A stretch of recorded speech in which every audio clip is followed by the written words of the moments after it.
Hi Kailash, could you please tell me summary of the workshop you are going to present in this annual conference?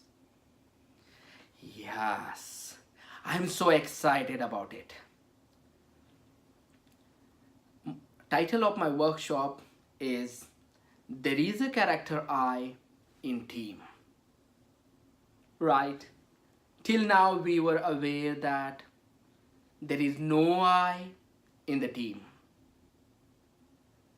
But while working in a team, we come across the situations where we have to start the sentences with I.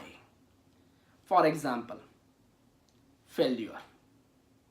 When people start talking about he, she, and they, but at the same time, there should be someone who sure start the conversation with I. I was wrong. I am taking that responsibility to resolve the issue, to solve the problem. So that individual responsibility and accountability I want to promote in this speech.